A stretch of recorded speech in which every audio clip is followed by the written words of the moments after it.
Welcome back. Developing now what could be the last stand for a controversial voter ID law in Pennsylvania. 6 justices on that state's highest court are considering whether the law requiring voters to show valid photo identification poses a threat to the right to vote. Earlier, both sides faced heated and aggressive questioning about whether the law is necessary right now, just weeks before a national election.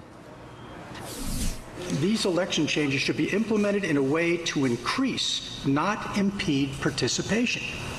And they're recommending a 2 federal election cycle to ensure that no one falls through the cracks. And my question is, what's the rush? Who is it going to hurt?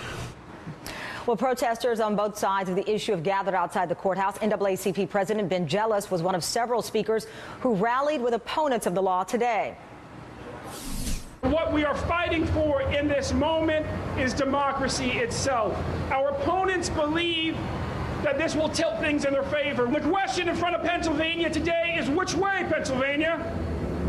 Forward, in line with the tradition of democracy in this country, or backwards towards dark days long since forgotten.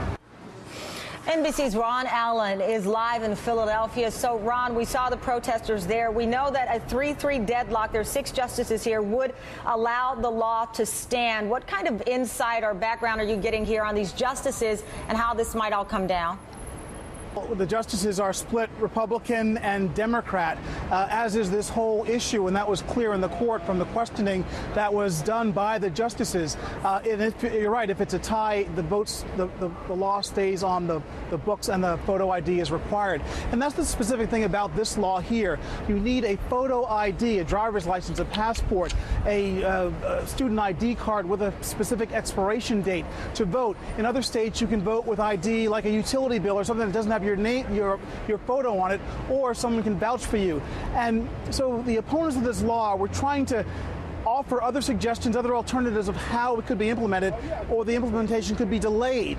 But beyond fundamental difference of opinion here and in other states across the country about how the 2012 vote is going to be carried out. It's not just early voting, it's provisional ballots. In Ohio, there's a huge distinction, a huge difference of opinion about early voting, where the Republicans are trying to limit the early voting hours. Democrats want a more liberal more hours available, particularly on the weekend before the election, which some people think helped swing that state for President Obama last time. Similarly here, everyone thinks it's going to be a very close vote, and there are predictions that what happens here with photo ID voting could tip the balance. So while there are legal arguments, essentially this comes down to a political difference of opinion, a political fight about the right to vote and how it should be handled. And it's a difference of opinion, but Ron, as you well know, you've covered this. For many, though, the Republicans say this is all to voter fraud. The critics say this is a scheme to suppress the vote. When you look at the numbers of voter fraud, they're all but non-existent.